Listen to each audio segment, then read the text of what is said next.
जब भी हमने अपनी सब्यसाची वाली साड़ी पहन के अंदर गए ना, तो सबकी आंखें ऐसे खुली की खुली रह गई। सच्ची वाला इधर ना कट हो गया था पूरे एकदम, क्या कहते हो।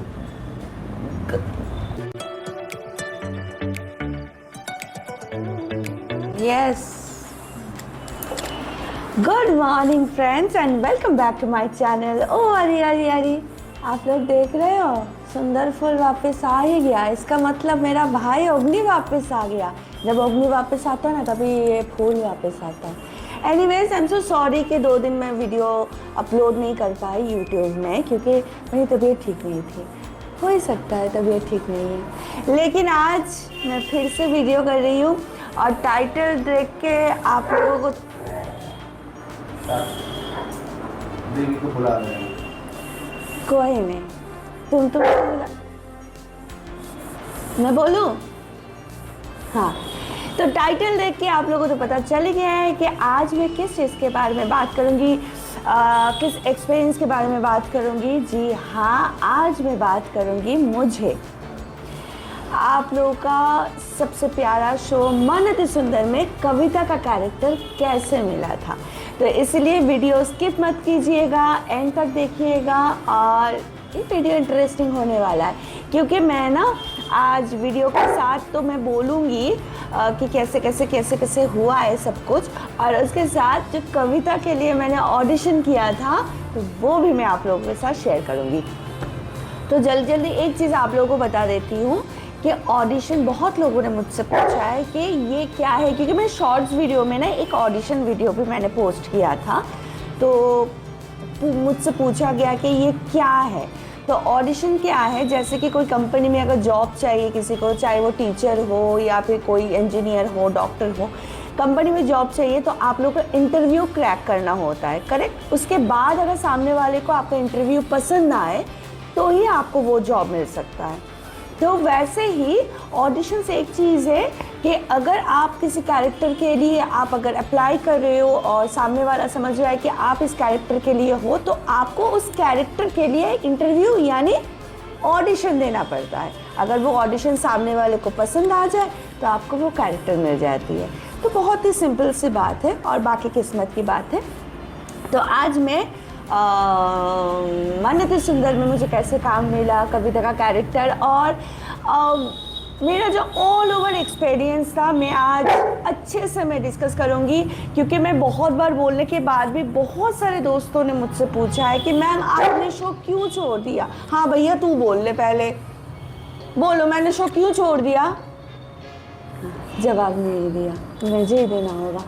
तो बहुत लोगों ने मुझसे पूछा है कि मैंने शो क्यों छोड़ दिया। हालांकि मैंने फर्स्ट वाले व्लॉग पे मैंने बता दिया था मैंने शो क्यों छोड़ा है, लेकिन ठीक है कोई नहीं, टाइटल देख के शायद दोस्त लोगों को पता चल जाएगा, आप लोगों को पता चल जाएगा कि आज मैं किस चीज़ के बारे में बात करूँ। तो फटाफट ग्रीन टी दोस्तों, तो ग्रीन टी ब्रेक के बाद आती हूँ पिटोरा लेके। मैं आ गई हूँ, बहुत काम किया आज मैंने, पता है। और ये फ्रेम में ये फ्लावर दिखना चाहिए भाई, अग्नि ने दिया है।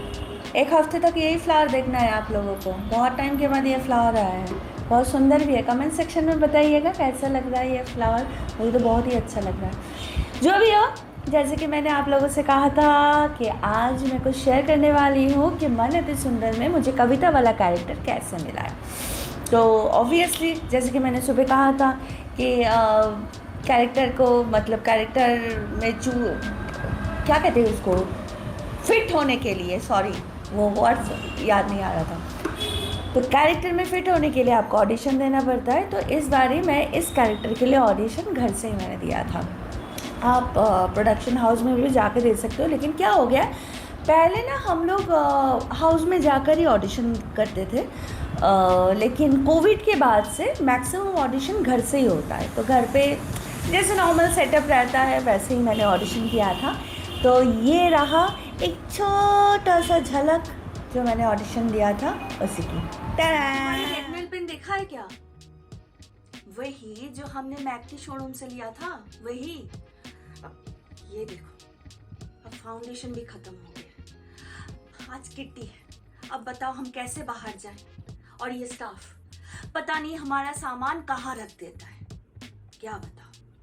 पूरे कानपुर में हमें देखकर फैशन बदलता है और आज लगता है हम सबके सामने बेवकूफ लगेंगे। अब पता है गरिमा, कल वो मिसेस शर्मा क्लब में अपनी साड़ी ऐसे इतरा के दिखा रही है जैसे कि कोई हूड़ पड़ी हो। हाँ, और पता है जब भी हमने अपनी सव्यसाची वाली साड़ी पहन के अंदर गए ना, तो सबकी आंखें ऐसे खुली की खुली रह गई। तो ये रहा, मतलब ये था ऑडिशन। बहुत हेयरफॉल हो रहा है भाई, सॉरी दोस्तों। तो ये था मेरा ऑडिशन, और ये ऑडिशन अच्छा गया था, इसलिए अगर कर लो तुम लोग ही व्लॉग कर लो, समझ रहे हो दोस्तों। अरे भाई देवी माते बैठो इधर, सिट सिट सिट। तो ये रहा, ये था ऑडिशन। तो ये ऑडिशन इन लोगों को, प्रोडक्शन को बहुत अच्छा लगा था, इसलिए मैं कविता कैरेक्टर के लिए मैं फिट हो गई थी। फिर जर्नी स्टार्ट हो गई। हर एक चीज़ स्टार्टिंग में बहुत अच्छा लगता है दोस्तों, उसके बाद पता चलता है इसका राज। हालांकि ऐसा कुछ नहीं था, मेरे साथ भी बहुत सही गया था, सब कुछ सही गया था, लेकिन एक ही चीज़ जो आप लोग बार बार पूछते हो, हालांकि मैंने इसके लिए अलग सा ब्लॉग किया है। ये रहा ब्लॉग का झलक। आप लोगों को अगर लगता है कविता आप लोगों से बहुत दूर चली गई है, बिल्कुल भी ऐसा नहीं है। कविता आप लोगों के साथ हमेशा हमेशा हमेशा रहेगी और आप लोगों के साथ वैसे ही मस्ती करेगी जैसे पहले करती थी। क्यों? तो ये था व्लॉग जिसमें मैंने क्लियरली बता दिया था कि मैंने शो क्यों छोड़ा है। कुछ रीज़न था, मैंने उसमें भी क्लियरली बताया था। हेल्थ इशू, टाइमिंग इशू, वो टाइमिंग में मैं कर नहीं पा रही थी, और टाइमिंग फिक्स टाइमिंग तो होता ही नहीं है शूटिंग में, लेकिन फिर भी एक मिनिमम टाइमिंग भी नहीं हो रहा था, बहुत हेक्टिक शेड्यूल था, इसलिए मैंने कंटिन्यू नहीं कर पाई। क्योंकि देखो, अगर हेल्थ है तो काम है, अगर हेल्थ ही नहीं है तो काम कैसे करूँगी। तो इस चीज़ की वजह से मैंने शो कंटिन्यू नहीं किया, और मैंने सोचा कि एक ब्रेक लिया जाए, और उसके बाद अगर मुझे स्टार्टिंग करना है तो मैं करूँगी, आराम से करूँगी। ऐसा नहीं कि मन मुड़ा के काम करो भाई, एक ही है ज़िंदगी, आराम से जियो, अच्छे से जियो, है कि नहीं? क्यों, सही कहा ना मेरे दोस्तों। अब सवालों का जवाब। तो मैंने कुछ टाइम आप सब लोगों ने मुझसे रिक्वेस्ट किया था कि मैम शॉर्ट वीडियो डाला कीजिए, तो मैंने बहुत सारे शॉर्ट्स वीडियो BTS जो बिहाइंड द सीन चलता है, जो मैं सेट पर मस्ती करती थी। मेरा बच्चा शांत है, हाँ, ऐसा कुछ नहीं है, जज मत कीजिएगा। तो सेट पर जो मैं मस्ती करती थी, जितने सारे कट है जो मेरे पास था, तो मैंने सोचा धीरे धीरे वो शॉर्ट वीडियो के हिसाब से मैं आप लोगों के साथ शेयर करूं। तो किसी ने मुझे कमेंट किया है, एक सेकेंड, नाम मेंशन करना ज़रूरी है दोस्तों। सो मैंने एक छोटू सा शॉर्ट वीडियो मैंने अपलोड किया था, जहाँ पे ना हम लोग सीक्वेंस कर रहे थे, वो लास्ट ईयर गणपति वाला सीक्वेंस। जब भी हमारे सेट पे कोई भी फेस्टिवल सीक्वेंस या फिर बर्थडे पार्टी या फिर ऐसा कुछ सीक्वेंस चलता है तो बहुत हेक्टिक रहता है। तभी मैक्सिमम डे नाइट चलता है। डे नाइट बोले तो 20-20 घंटे तक शूट करना, टाइमिंग का कुछ फिक्स नहीं है, तो वैसे शूट चल रहा था। तो मैं हो गई थी बीमार, मुझे फीवर हो गया था। और जो लोग शूटिंग में हैं उन लोगों को शायद पता है कि अगर आपको फीवर हो, एक्सीडेंट हो जाए, पैर टूट जाए, सर फूट जाए, कुछ भी हो जाए, आपको शूट पे आना ही है दोस्तों। मतलब कोई छुट्टी नहीं मिलती है। बहुत ही कम ऐसा होता है कि आपकी तबीयत ख़राब हो और आपको छुट्टी मिल गई है, ऐसा कुछ नहीं है। क्योंकि एक बार एक एक्सीडेंट की वजह से मेरा ये वाला इधर ना कट हो गया था पूरे, एकदम क्या कहते हैं उसको, क्या कहते हैं, डीप कट हो गया था। सॉरी, मैं समझा रही थी। तो डीप कट हो गया था। हो सके तो अगर ये वीडियो लंबा ना हो तो मैं उसमें भी थोड़ा सा क्लिप दे दूँगी, क्योंकि ये हालत में भी मैंने पट्टी लगाकर मैंने शूट किया था। तो शूट पर छुट्टी मिलना बहुत ही मुश्किल है। तो उस टाइम पे मुझे हो गई थी फीवर। तो इन्होंने मुझे मैसेज किया है, इनका नाम है भावना की रसोई, जो कि 5 घंटे पहले इन्होंने मुझे मैसेज किया है उसी ब्लॉग में, उसी वीडियो में। फीवर हो तो इतना मेकअप क्यों किया है? क्या सवाल था? हाँ, सवाल मतलब क्या सवाल था, इसलिए मैंने सोचा कि आप लोगों के साथ शेयर कर लूँ। मैं अपनी मर्ज़ी से मेकअप तो नहीं कर सकती हूँ ना बहन, और काम है। जब आप लोग हमें ही टीवी पर देखते हो तो हम लोगों को मेकअप करना पड़ता है।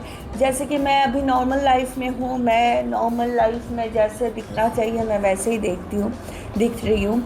और टीवी पर जब आप काम करते हो तो किरदार निभाना पड़ता है, तब आप अरीना नहीं रह सकते हो, तब आपको एक पर्टिकुलर किरदार निभाना होता है। तो इसकी वजह से, उस किरदार की वजह से हम लोग को, मतलब ये बेसिक चीज़ है, आई डोंट थिंक कि बहुत ही ज़्यादा रॉकेट साइंस है, बच्चे को पता है। आई डोंट नो कि भावना मैडम ने ये मैसेज क्यों किया है, जानबूझ के किया है, या फिर उनको सच में नहीं पता कि फ़ीवर हो तो इतना मेकअप क्यों किया है।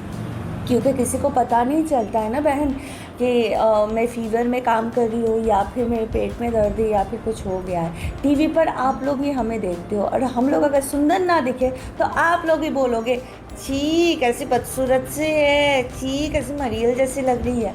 ठीक है, आई थिंक मुझे लगता है कि मैंने आपका जो सवाल है उसका जवाब मैंने दे दिया है। और कि सेम चीज़ बहुत ही फ़नी है, इसलिए मैं शेयर कर रही हूँ। नाम किधर गया भैया, इसमें ही है। हाँ, तो इनका नाम है शोभन, पता नहीं, मैं स्क्रीन पे दे दूँगी, स्पेल आउट करना बहुत ही मुश्किल है, लास्ट में 8354 है। तो उन्होंने किया है, इतनी बीमार में भी इतने सारे सोने डाल के रहते। सेम आंसर, टीवी पर काम कर रहे हो सुंदर दिखने के लिए, और मैक्सिमम लोग मुझसे जो सवाल करते हो कि मुझे सुंदर दिखना है, मुझे टीवी पर दिखना है, तो टीवी पर आप हो तो आपको तो श्रृंगार करके सोना है। मतलब ये तो हम लोग बचपन से देखते आए हैं, कितने सारे शो में हम लोग हंसते थे, बचपन में भी हंसते थे कि देखो सो रही है फिर भी एकदम प्रॉपर मेकअप, सुरमा, लाली, लिपस्टिक, ज्वेलरी सब पहन के सो रही है, क्योंकि टीवी है भाई, ये टीवी है, मूवी है। मूवी में क्या देखते हो आप लोग, मूवी में भी तो यही चीज़ है। तो ये सब सवालों का जवाब मैं क्या ही दूँ, मुझे लगा कि एक ही बार दे देती हूँ, एक ही बार में आप लोगों को पता चल जाए कि दोस्तों ने मुझसे सवाल किया है। कुछ इंटरेस्टिंग तो सवाल है ही नहीं, बहुत फ़नी सवाल है। तो यस, और एक सवाल बहुत ही इंटरेस्टिंग था जो मैं अभी बोल रही हूँ, लेकिन नाम मेंशन में मुझे ढूंढना होगा, मैं स्क्रीन पे दे दूँगी। उन्होंने मुझसे कहा है कि मैडम सिंता कार्ड कैसे बनवाया जाए। This is a very interesting सवाल जिसका जवाब मैं दूँगी। एक आर्टिस्ट होने के नाते सिंथा मेंबर होना बहुत ज़रूरी है, क्योंकि इंडस्ट्री में बहुत कुछ चलता है, बहुत कुछ होता है। अगर आप सिंथा मेंबर हो तो शायद आपके साथ अगर कुछ गलत हो, जैसे कि कास्टिंग काउच वाला मामला है, तो आप सिंथा में कंप्लेन कर सकते हो और आप अपने लिए स्टैंड ले सकते हो। तो सिंथा मेंबर होना बहुत ज़रूरी है, और इसके लिए आपको कुछ नहीं करना है। सेम चीज़ आप गूगल में सर्च कर लीजिए, सिंथा ऑफिस किधर है। अंधेरी वेस्ट में ही है सिंथा ऑफिस। मुझे एग्जैक्ट लोकेशन तो नहीं पता, लेकिन अंधेरी वेस्ट इन्फिनिटी मॉल के ऑपोजिट में ही है सिंथा ऑफिस। एग्जैक्ट लोकेशन आपको मिल जाएगा गूगल में। और जिन लोगों को लगता है कि आप लोग एक्टर बनना चाहते हो, मैं पर्सनली ये फील करती हूँ कि एक्टर बनने से पहले, ऑडिशन देने से पहले आप पहले प्लीज़ सिंथा मेंबर हो जाइए। एक ही बार में, अगर फाइनेंशियली प्रॉब्लम में हो आप लोग, एक ही बार में पेमेंट नहीं करना है, आप इंस्टॉल में भी पेमेंट कर सकते हो। 3 लेयर में पेमेंट हो सकता है, जैसे कि मैंने किया था। फर्स्ट मैंने 2021 में मैंने किया था, हालांकि मेरा जो प्रोडक्शन बैरिस्टर बाबू जब मैं कर रही थी तभी मैंने किया था। तो मेरा जो हुआ था कि 3 स्टेप में मेरा पेमेंट क्लियर हुआ था। फर्स्ट स्टेज में जब आप जाते हो, आपको अपना आईडी प्रूफ लेकर जाना है, पैन कार्ड लेकर जाना है, फॉर्म फिलअप करना है, आपको 10,000 देना है। नेक्स्ट ईयर रिन्यूअल के लिए आपके पास मैसेज आ जाएगा, तभी आपको 12,000 देना है, और उसके बाद फिर से 12,000 देना है। तो ये है सिंथा मेंबर होने के लिए जो चाहिए। और दिस अ वेरी इंटरेस्टिंग सवाल, और जिन्होंने किया है अच्छा लगा कि कुछ तो लोग सोचते हैं। तो यस, आज के लिए इतना ही दोस्तों। आज मैंने बहुत कुछ शेयर किया है आपके साथ, और बहुत मोस्ट इम्पॉर्टेंट थिंग आप लोगों को पता चल गया होगा फाइनली कि मैंने शो क्यों छोड़ा है। और फिर से मत पूछिएगा मैंने शो क्यों छोड़ा है, फिर मैं रो ही दूँगी अभी। तो बताइएगा कमेंट सेक्शन में आज का ब्लॉग आप लोगों को कैसा लगा, और मिलते हैं नेक्स्ट ब्लॉग में। और अगर ये ब्लॉग आप लोगों को अच्छा लगा तो आप लोगों को क्या करना है, सब्सक्राइब करना है सबसे पहले, बहुत सारे व्यूज़ देना है, लाइक करना है, शेयर करना है, जितना हो सके शेयर करना है। बहुत ही सिंपल लाइफस्टाइल मैं आप लोगों के साथ शेयर कर रही हूँ, जो कि बहुत ही नॉर्मल लाइफ है, कोई लग्जरी नहीं है, और मैं ऐसे ही हूँ। तो मिलते हैं नेक्स्ट ब्लॉग में, कुछ इंटरेस्टिंग लेकर आती हूँ, इंटरेस्टिंग सवाल लेकर आती हूँ। तब तक खुश रहिए, माता पिता के साथ रहिए और कीजिए मस्ती। Love you.